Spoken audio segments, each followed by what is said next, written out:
I heard her screaming beneath the waves, not drowning, not choking, screaming words, my name. And when I spun toward the ocean, I saw her head rising from the black water, eyes open, calm, breathing as if the sea itself was her lungs. That was the moment I realized the witnesses hadn't been lying, and whatever walked into the ocean that night wasn't supposed to be human anymore. But I'm getting ahead of myself. Let me back up. Let me tell you how I became the last person to see Noriko Abe before she vanished. No, before she changed. It started with a report that sounded like every other missing person call I've ever worked. A woman in her mid-30s walked fully clothed into the Pacific near Ayomori at dusk. No hesitation, no struggle. Witnesses said she stepped into the surf like someone crossing a threshold, like she'd been invited. By the time the waves reached her shoulders, she didn't even look back. They assumed suicide, until they realized there was no splash, no flailing, no sinking. She simply drifted forward and disappeared beneath the water as if a door had closed behind her. Coast Guard searched for days. Nothing. No body, no clothing, no trace. Which honestly didn't surprise me. The ocean takes what it wants. What did surprise me came 3 weeks later at 2:14 a.m. when I heard the softest knock on my apartment door. When I opened it, no one was there, just a folded piece of paper sitting neatly on the floor.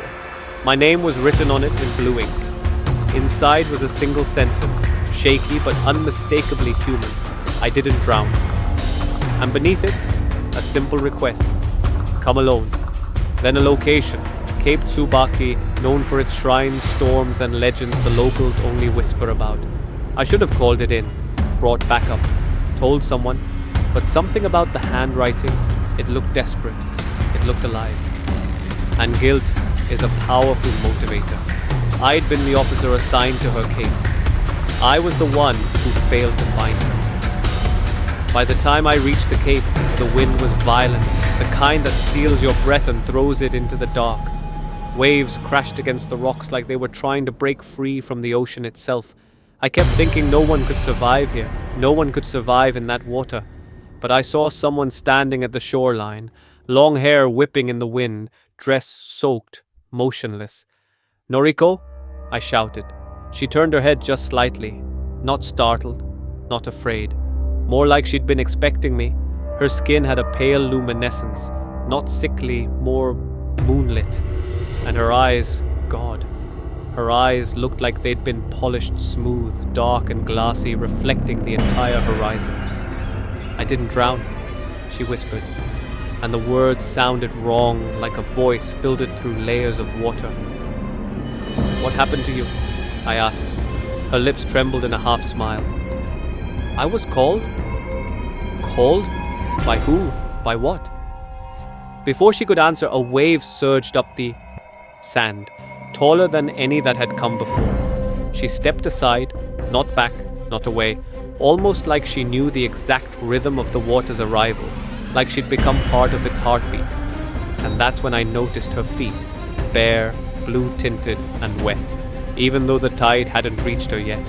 Water dripped from her ankles, running upward against gravity, disappearing beneath her dress.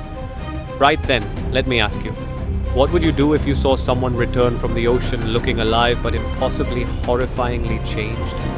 Would you run? Approach? Pretend none of it was real? Because I should have run. I should have turned my back and pretended the note never came. But I didn't. I stepped closer. She spoke again before I could. It doesn't want me to leave. What doesn't? Her eyes flicked to the water. The thing beneath the waves. The thing that breathes through me now. A gust slammed into us and suddenly the ocean roared brighter, louder, deeper, like something enormous had shifted beneath the surface. The ground vibrated. I walked into the sea because it called my name, she continued. Not with words, with promises. Promises of what? Salvation? Peace? I didn't know and she didn't say. She only lifted her hand and traced a line down her throat, where faint, pale slits, no bigger than scratches, ran along the sides of her neck. They were not there before, she said. Before I could respond, the ocean surged again. and something touched my boot. Not seaweed, not debris, something that gripped my ankle with cold, deliberate pressure. I jerked back. The thing released instantly, like it had just wanted to remind me it was there. "Noriko," I said, backing away. "Come with me, we'll get help." She shook her head. "I can't breathe away from it anymore." "You're breathing now." "No," she said softly. "I'm only borrowing yours." A chill tore straight through me. I didn't understand what she meant. Not fully, until I noticed my breath had begun to feel thin, shallow, like the air around us was being sucked toward her. "I came to warn you," she whispered. "When you searched for me, it noticed you." "What noticed me?" She opened her mouth to answer, but a sound erupted from the ocean. A low, deep, resonant vibration that echoed across the entire cape. Not like a whale, not like machinery, something older, hungrier, something alive in a way nothing should be. Noriko's head snapped toward the sea. Her pupils blew wide, swallowing the whites of her eyes. "I have to go back." "Noriko, wait!" But she was already walking forward, her steps certain, synchronized with the crashing waves. I chased her, boots slipping on wet rocks, arms reaching out. She stepped into the surf. Then the water wrapped around her calves, her waist, her shoulders. "Noriko," she turned one last time. "It chose you next." And then she sank. Not violently, not dragged, but gently, the same way someone descends a staircase into a warm, waiting home. The sea swallowed her whole, and she didn't come up.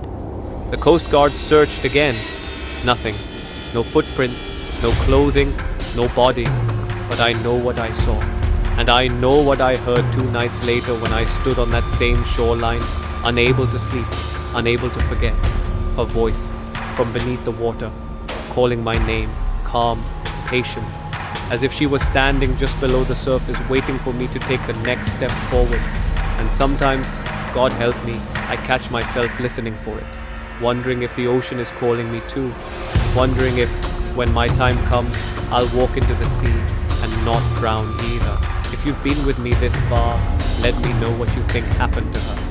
Do you think something ancient chose her? Do you think she's still alive down there somewhere? Tell me your theories in the comments. And if you want more stories like this, true, strange, impossible things that keep me awake at night, make sure you like this video, share it with someone who loves the weird and the dark, and subscribe. I've got more cases like the Noriko Abe incident, and trust me, some of them are even worse.